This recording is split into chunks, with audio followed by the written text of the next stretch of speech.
नमस्कार दोस्तों, एक बार फिर मैं आपके मध्य उपस्थित हूँ। जो विषय हमारा चल रहा था, पिछले वीडियोज़ में हमने जिस विषय की चर्चा की थी उसी को थोड़ा आगे बढ़ाते हुए पिछले वीडियोज़ में हमने चर्चा की थी कि तारापीड़ के पुत्र चंद्रापीड़ अब युवराज के पद पर आसीन होने जा रहे हैं और उनका जो मंत्री था, विद्वान मंत्री था सुकनास, वो अपने उस युवराज के लिए कुछ बातें बता रहा है। युवावस्था से उत्पन्न होने वाले जो दोष हैं उन दोषों का वर्णन कर रहे हैं। चूँकि अभी भी वो युवक हैं और युवराज बनने जा रहे हैं, तो कहीं हमारे युवराज होने वाले जो राजा हैं वो कहीं दिशा भ्रमित न हो जाए, वो कहीं मार्ग भटक न जाए, इसलिए कुछ जो आवश्यक बताने योग्य बातें हैं उनको बताने का प्रयास कर रहे हैं। तो चलिए देर न करते हुए उस सुकनास और चंद्रापीड़ की जो चर्चा है, इसमें केवल सुकनास चंद्रापीड़ को उपदेश देते हैं कि युवावस्था में जो दोष उत्पन्न होते हैं वो दोष कौन कौन से हैं, क्या हैं, उसमें युवावस्था में क्या होता है, ये सब बातें यहाँ बताने का प्रयास कर रहे हैं। चलिए देर न करते हुए शुरू करते हैं अपनी ये चर्चा। लेकिन चर्चा को शुरू करने से पहले मैं एक निवेदन और करना चाहता हूँ कि अभी तक जिसने हमारे चैनल को सब्सक्राइब नहीं किया है वो सब्सक्राइब कर लें, शेयर भी करें। और ये जो सुकनासोपदेश हमारी प्रतियोगी परीक्षाओं में निर्धारित है, BA द्वितीय वर्ष के पाठ्यक्रम में भी निर्धारित है, तो इस चर्चा को सार्थक चर्चा मान के हम लोग इसका अध्ययन करें और प्रतियोगी परीक्षा विशेष रूप से पूछी जाती है। तो चलिए शुरू करते हैं अपनी ये चर्चा। बाणभट्ट सुकनास के माध्यम से, केवल सुकनास के माध्यम से चंद्रापीड़ को ही उपदेश नहीं दे रहे हैं, अपितु संसार के सभी युवा अवस्था को प्राप्त होने वाले जितने भी युवक युवतियां हैं सबको उपदेश देते हैं, सबको ये सीख देते हैं, सबको शिक्षा देते हैं कि सावधान हो जाओ, इस अवस्था में बहुत सारे दोषों का आगमन होता है, उनसे दूर रहिए, अपने जीवन को सफल बनाइए। तो क्या है लिखा है इसमें देखिए।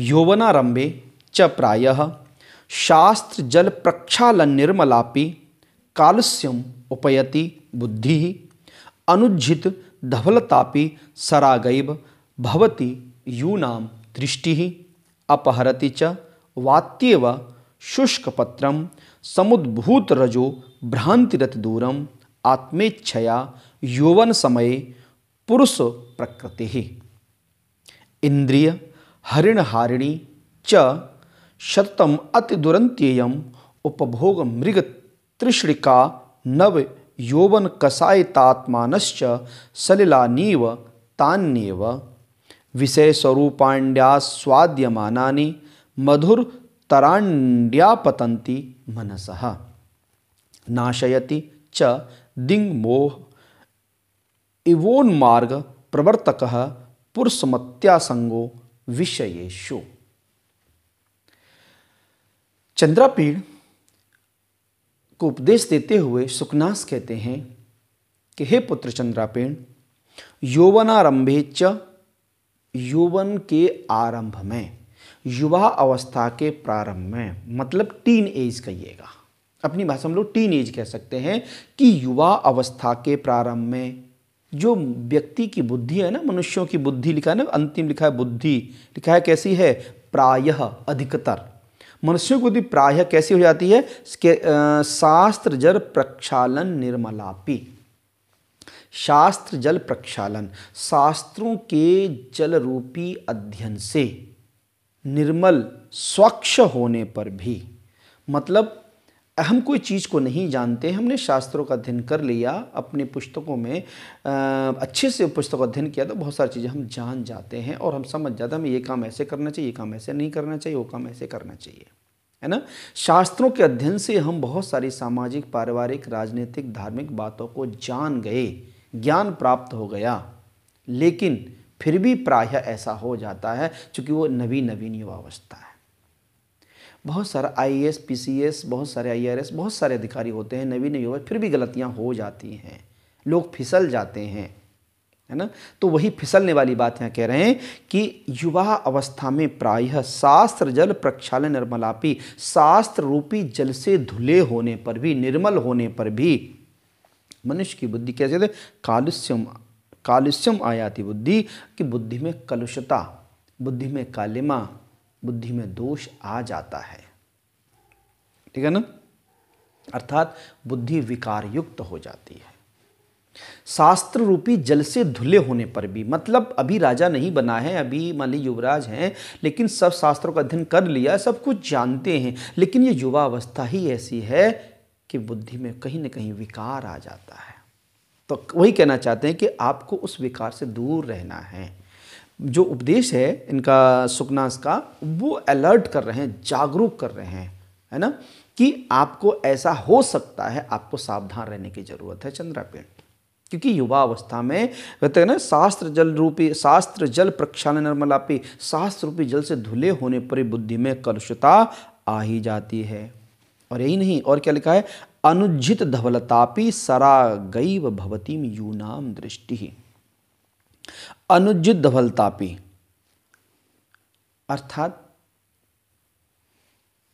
व्यक्ति की आंखें, मेरी आंखें देखो दोनों धवल सफ़ेद है ना, तो कहते हैं व्यक्ति की आंखें सफ़ेद तो रहती हैं, मतलब वाइट तो रहती हैं, लेकिन अनुज्झित धवलतापी मतलब न छोड़े हुए, धवलता को, सफ़ेदी को न छोड़े हुए भी मनुष्य की दृष्टि कैसी होती है, सरागैव लालिमा युक्त हो जाती है। यूनाम दृष्टि, युवकों की दृष्टि, जो यूनाम है युवकों की दृष्टि सफ़ेदी को न छोड़ते हुए भी, सफ़ेदी है लेकिन फिर भी सरागई लालिमा हो जाती है। मतलब ये तो विरोध सा हो रहा है ना, सफ़ेद लाल कैसे हो जाएंगी भाई, आंखें तो सफ़ेद हैं, मतलब दोबारा देखो, वो कहना चाहता है कि अनुज्जित धवलतापे अर्थात हमारी आंखें धवल हैं, शुभ्र हैं, अपनी सफ़ेदी को नहीं छोड़ती हैं, फिर भी लाल हो जाती हैं। मतलब लाल से मतलब क्या है यहाँ, कि प्रेममयी, लाल रंग प्रेम का है तो प्रेममयी हो जाती हैं, अनुरागमयी हो जाती हैं, अर्थात प्रेम के भाव से व्यक्ति देखने लगता है। विशेष रूप से युवक वही लिखा है, अनुज्जित धवलतापी की अनुज्जित सफ़ेदी को न छोड़ने पर भी युवकों की दृष्टि प्रेममयी, अनुरागमयी हो जाती है। ये इसका परिहार कर देते हैं।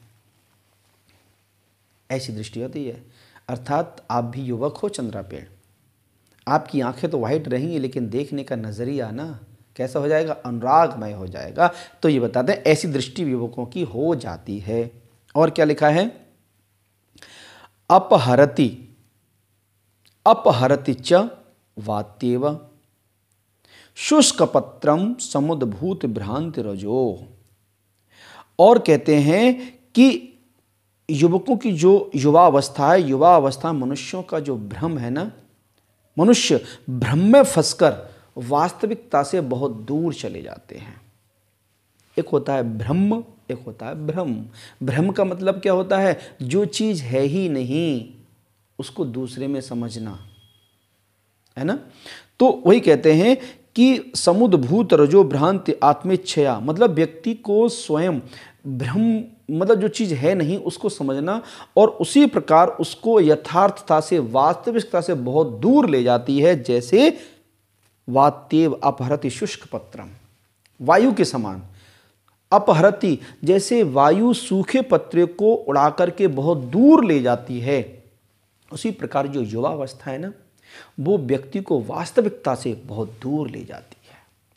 मतलब वास्तव में क्या करना चाहिए, वास्तव में क्या होना चाहिए, वो व्यक्ति भूल ही जाता है, या यथार्थता को समझता ही नहीं है, और वो बहुत दूर लेके चला जाती है उसको।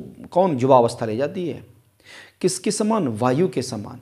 जैसे वायु सूखे पत्रे को उड़ा करके बहुत दूर ले जाती है, उसी प्रकार ये जो युवा अवस्था है ना, व्यक्ति की वास्तविकता को हटा करके उसको दूर ले जाती है, अर्थात दिशा भ्रमित कर देती है उसको।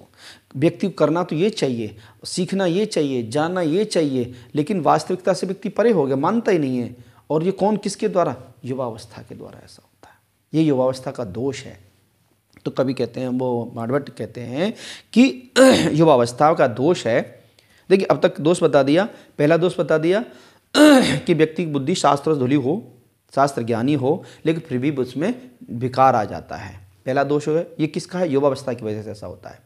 दूसरा बताते हैं कि अनुज्जित धवलतापी, अर्थात आंखें की सफ़ेद रहती हैं, लेकिन फिर भी युवावस्था से व्यक्ति अनुरागमय हो जाता है, प्रेममय हो जाता है। दूसरा दोष है युवावस्था का। तीसरा बताते हैं कि व्यक्ति को ये युवावस्था वास्तविकता से बहुत दूर ले जाती है। जैसे वायु सूखे पत्ते को उड़ा करके बहुत दूर ले जाती है, उसी प्रकार उसी वायु के समान ये जो युवा अवस्था है ना, ये भी व्यक्ति को वास्तविकता से बहुत दूर ले जाती है।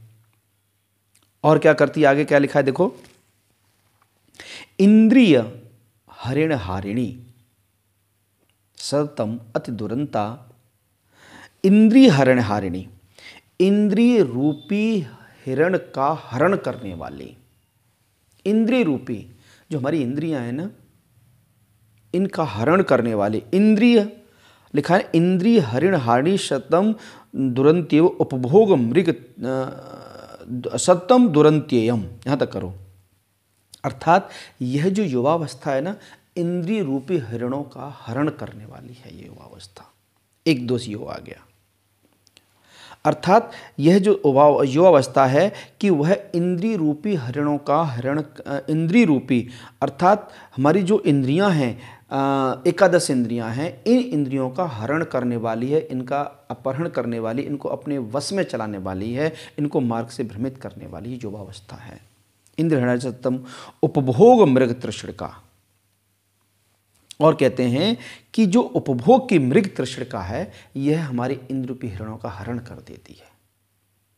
नहीं, दोबारा देखेंगे, इंद्रिय हरण हार्य सतम दुरंत्यो उपभोग मृग तृष्णिका। सांसारिक उपभोग की जो मृग तृष्णिका है ना, मृग तृष्णिका जानते हैं ना, मृग तृष्णिका का मतलब ये होता है कि वो चीज वहां है ही नहीं, उसको वहां समझ लेना। जैसे एक रेगिस्तान में एक हिरन होता है और दूर जब प्रकाश की किरण, सूर्य किरणें जब उस पर रेत पर पड़ती हैं तो ऐसा लगता है वहाँ पानी होगा, और दौड़ के वहाँ हिरण वहाँ पानी पीने जाता के प्रयास में जाता, लेकिन वहाँ पानी नहीं मिलता है। फिर उसे लगता है कि वहाँ पानी होगा। ये है मृग तृष्णिका, और वो प्यासा मर जाता है, पानी नहीं कहीं मिलता उसको।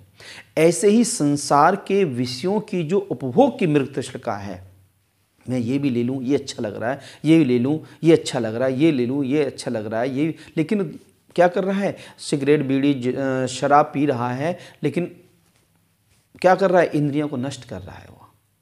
तो संसार के उपभोग की मृग तृष्णिका, कान में हम लोग लगा लेते हैं, सुनते हैं, वाह एंजॉय कर रहे हैं, लेकिन वो क्या कर रहा है, हमारी इंद्रियों को नष्ट कर रहा है। दिन रात लोग, बच्चे लोग मोबाइल देखते रहते हैं, क्यों? क्योंकि वो अच्छा लगता है, लेकिन वो इंद्रियों के उपभोग की प्यास है ना, मृग तृष्णिका, वो बुझती नहीं है, वो बढ़ती ही जाती है, बढ़ती जाती है। परिणाम क्या होता है, वो इंद्रियों का हरण कर लेती है, वो उपभोग की तृष्णा, संसार के उपभोग की इंद्रियों का हरण कर, नष्ट कर देती है हरण करके। वो मुझे मोबाइल देखना है, अभी देखना है, क्या टीवी में लगे रहना है, मोबाइल देखना है, या कंप्यूटर में लगे रहना है, पिक्चर देखनी है, गेम खेलना है, ये करना है, वो करना है। आज थोड़ा सा और खेल लूँ, थोड़ा सा और खेल लूँ, अब नहीं खेलूँ, कल से नहीं खेलूँगा, थोड़ा सा और खा लूँ, कल से नहीं खाना बंद करूँगा। ये जो प्यास है, बार बार बार बार जो तृष्णा है, ये क्या करती है, उपभोग की जो मृग तृष्णा है, ये व्यक्ति की इंद्रियों का हरण कर लेती है। आंखें खराब हो जाएंगी, कान खराब हो जाएंगे, कहते हैं ना ज़्यादा मोबाइल मत देखें, बच्चे की आंखें चली जाती हैं। ये संसार, ये युवावस्था से ऐसा होता है, अब तो बच्चों में भी होने लगा ये, है ना। तो ये कहते हैं कि इंद्रिय रूपी उपसंसार के उपभोग की, संसार की वस्तुओं को उपभोग करने की जो मृग तृष्णिका है, वह इंद्रिय रूपी हरिणों का हरण करने वाली है, और ये दोष है तो केवल युवावस्था का। ठीक है ना। और आगे बताते हैं क्या, नव यौवन कसायित आत्मानश्च। नव यौवन, नवीन अवस्था में जो व्यक्ति का अंतःकरण है ना, कसायित आत्मानश्च, कसैले अंतःकरण के समान हो जाता है युवावस्था का। युवावस्था में व्यक्ति का अंतःकरण कैसे, कसैले का मतलब क्या लिखा है, सलिलानीव तान्य, सलिलानीव, सलिल पानी के समान। और कहते हैं कि तान्यव विषय स्वरूपाण्या स्वाद्य मानानि मधुरतान्यानि मनसः। अर्थात जैसे व्यक्ति को लिखा है नव यौवन कसायित आत्मनश्य। इसको कैसे समझेंगे आप, इसको ऐसे समझिए कि सांसारिक जो वस्तुएं हैं, सब अच्छे लगते हैं, सबको मधुर लगते हैं। लिखा है ना विषय स्वरूपांड, सांसारिक विषय आस्वाद जब व्यक्ति करता है, उनका उपभोग करता है तो मधुर और प्रतीत हो जाते हैं, जबकि वो मधुर होते नहीं हैं, प्रतीत होते हैं ऐसा। व्यक्ति शराब पीता है पर वो मधुर तो नहीं होती, कशैली होती है ना, फिर भी पीता है, मज़ा नहीं आ रहा है, मतलब उसको फिर भी अच्छा लगता है, पता है कि मेरे फेफड़े खराब होने की संभावना है, मेरी इंद्रियां नष्ट हो रही हैं, लेकिन फिर भी पीता है। और पीता ही नहीं, उसको अच्छा लगता है भाई, वो क्या करे, मजबूरी है उसकी, अच्छा लगता है। और किस किस में अच्छा लगता है, तो ये कह रहे हैं कि ये नवीन अवस्था में, जैसे ये दोष है नवीन अवस्था का, तो कहते हैं कि नव यौवन कषायित, अर्थात कि जैसे नवीन युवावस्था में सब कुछ अच्छा लगता है, किसके समान, कि जैसे अगर कोई व्यक्ति कसेला फल खा ले, कसेला फल, कसेला जानते हैं ना, कसेला क्या होता है, कसेला शराब का टेस्ट है ना, कसेला होता है। शराब पी होगी अगर आपने तो आपको पता हो कसेला होता है, मैंने नहीं पी शराब, मुझे नहीं पता, लेकिन मैं बताऊं, एक करेले का जो टेस्ट होता है ना, करेले का, वो भी कसेला होता है। अगर करेला खाने के बाद कसेला होता है, एकदम अजीब सा लगता है, अगर उसके बाद आप पानी पियोगे ना, बेकार सा पानी पियो, मतलब पानी मधुर ना हो, लेकिन वो भी मीठा लगेगा। फिर कब, जब कसेला खा लोगे तब। तो नवीन युवावस्था में जितनी भी संसार के उपभोग की जो वस्तुएं हैं वो कैसी हैं, बेकार हैं। जैसे पानी आपका बेकार है, मीठा नहीं है पानी, वो पानी कैसा है, खारा पानी है, लेकिन चूंकि आपने कसेला करेला खाया है ना, कसेला आपका अंतःकरण एकदम कैसा हो गया है, करेला खाने से कसेला आपका अंतःकरण है, तो फिर क्या करेंगे आप खारा पानी उसको पियो, तब भी वो अच्छा लगेगा, मीठा लगेगा। ऐसे ही संसार के उपभोग की जो वस्तुएं हैं, संसार के उपभोग की जो वस्तुएं वो आपको अच्छी लगती हैं, किसके समान, जैसे कसेला फल खाने के बाद, कसेले खाने के बाद पानी मीठा लगता है, उसी प्रकार ये जो संसार की विषय वस्तुएं हैं, ये कैसे मधुर तारण मनसः, मन को अत्यधिक प्रतीत होती हैं, अत्यधिक मीठी होती हैं, जबकि इसका अंत कैसा होता है, बड़ा दुखदायी होता है, कष्टकारी होता है, लेकिन मीठी लगती हैं, वो अच्छी लगती हैं वो। तो वही कहना चाहते हैं कि कसेली जिह्वा की भांति, जैसे कसेली जिह्वा की भांति क्या होता है कि और अधिक मीठा लगता है, बहुत अच्छा लगता है, लेकिन जबकि वो बहुत ज़्यादा नुकसानदायक होता है। और क्या लिखा है अंत में देखिए, और लिखा है कि नाशयति, नष्ट कर देता है, दिंग मोह इव उन्मार्ग प्रवर्तक है पुरुषम अति असंगो विषयेषु। और लिखा है कि अत्यासंग विषयेषु, विषयों के प्रति अत्यधिक विषयों के प्रति अत्यधिक संगति, विषयों के प्रति अत्यधिक आसक्ति, दिंग मोह इव उन्मार्ग प्रवर्तक, अर्थात दिशा भ्रम की भांति उन्मार्ग प्रवर्तक, गलत रास्ते पर चला करके व्यक्ति को नष्ट कर देती है। कौन, ये युवा अवस्था। ये जो युवा अवस्था है, व्यक्ति को दिंग मोह, दिशा भ्रमित करके, मतलब जाना तो हमें तो पढ़ाई करनी है, तैयारी करनी है, अभी हम हाई स्कूल, इंटर, बीए और कंपटीशन तैयारी करनी है, हमें इस दिशा पर चलना है, दिन रात मेहनत करनी है। मोबाइल अगर देखना भी है तो उपयोग की वस्तु चीज़ देखनी है, पढ़ाई की या अध्ययन से संबंधित या और भी जो उपयोगी चीज़, वो नहीं, हम लोग दिशा भ्रमित होकर देते। कौन, युवा अवस्था। वृद्ध व्यक्ति, बुजुर्ग व्यक्ति क्या देंगे, हरे राम राधे श्याम सीताराम, मतलब सत्संग देखेंगे, बच्चे गेम देखेंगे, लेकिन युवावस्था कुछ और, मतलब काम की चीज़ें, ये युवावस्था का दोष है। तो लिखा है कि ये युवावस्था है ना, नाशयति, नष्ट कर देते, दिंग मोह एवं, मतलब गलत मार्ग पर, दिंग मोह एवं मार्ग, दिंग मोह अर्थात दिशा भ्रम की भांति, दिशा भ्रमित करके क्या कर देती है, गलत रास्ते पर चला करके।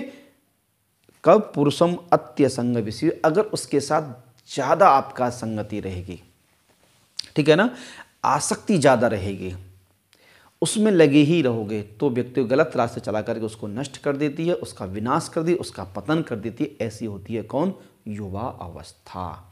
अलर्ट रहने की ज़रूरत है, सावधान रहने की ज़रूरत है कि युवा अवस्था कहीं हमें गलत रास्ते पर चला करके नष्ट न कर दे।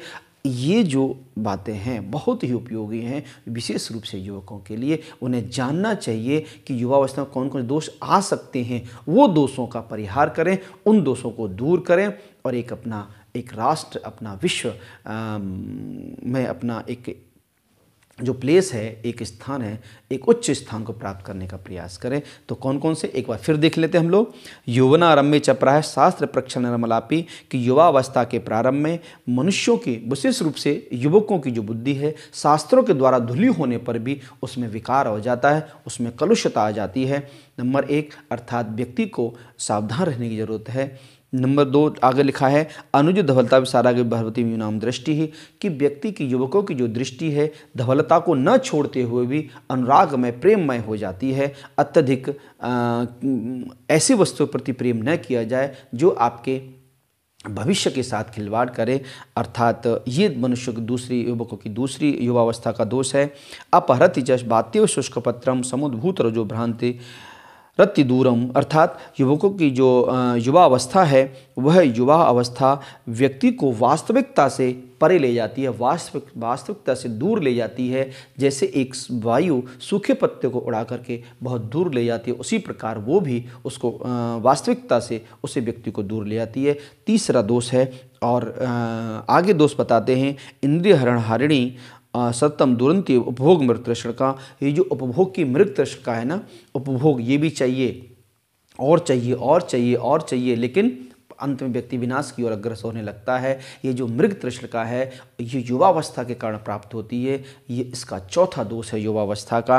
और आगे भी कहते हैं, नव यौवन कषायत सलेव आत्तानि विषय स्वरूपाण्यानि माननानि मधुरतानि पतंति मनसः, कि मन को जैसे कसेला फल खाने के बाद पानी, कैसा दोषयुक्त पानी कहना चाहिए, खारा पानी होना चाहिए, वो भी मधुर लगता है, मीठा लगता है, जबकि वो नुकसानदायक है। उसी प्रकार इस संसार के विषयों के प्रति जो एक आसक्ति है, विषयों के प्रति जो उपभोग की मृग तृष्णा है, वो क्या करती है, वह बार बार मीठी लगती है, अच्छी लगती जाती है, लेकिन परिणाम उसका भयंकर होता है, विनाशकारी होता है, अर्थात वह इंद्रियों से व्यक्ति को नष्ट कर देती है। ये कौन सा दोष हो गया, 5वां दोष हो गया। और आगे लिखा है क्या, कि नास्यति च दिंग्भ्रो एवोन मार्ग प्रवर्तक है पुरुषमत अत्यासंग, मतलब अत्यधिक संगति, विषयों के प्रति अत्यधिक संगति व्यक्ति को, मनुष्य को दिशा भ्रमित करके उसे गलत रास्ते पर ले जा करके उसका विनाश कर देती है। ये भी आपका छठा दोष, शायद छठा होगा, काउंट कर लेना, 6 हो सकता, छठा दोष हो गया। तो ये व्यक्ति के अंदर दोष है, व्यक्ति के अंदर दोष नहीं है, युवा अवस्था के दोष हैं। तो युवा अवस्था के इन दोषों से व्यक्ति को, विशेष रूप से युवकों को दूर रहना चाहिए। संसार के विषयों के प्रति अत्यधिक आसक्ति व्यक्ति को दिशा भ्रमित करके नष्ट कर देती है। ये महाकवि बाणभट्ट द्वारा सुकनास के द्वारा चंद्रापीड़ को जो उपदेश दिए गए थे, उन उपदेश केवल चंद्रापीड़ के लिए नहीं है, वो सारे उपदेश हम सब के लिए हैं, संसार के कल्याण के लिए हैं। हमारे जितने भी संस्कृतज्ञ हैं, एक एक शब्द, एक एक वाक्य विश्व कल्याण की भावना रखता है। तो मुझे उम्मीद है, करता हूँ कि शायद इसमें से कुछ आपके लिए उपयोगी सिद्ध होगा। और मैंने जो प्रयास किया है इसको मतलब एक्सप्लेन करने का, व्याख्या करने का, उम्मीद है कि आपकी कुछ अगर समझ में आता है तो मुझे कमेंट में लिखिए। और अगर ज़रा सा भी आपको अच्छा लगा हो तो प्लीज़ मुझे कमेंट में ज़रूर लिखिएगा। तो चलिए, धन्यवाद। हम फिर मिलते हैं अगले वीडियोज़ में, तब तक के लिए नमस्कार।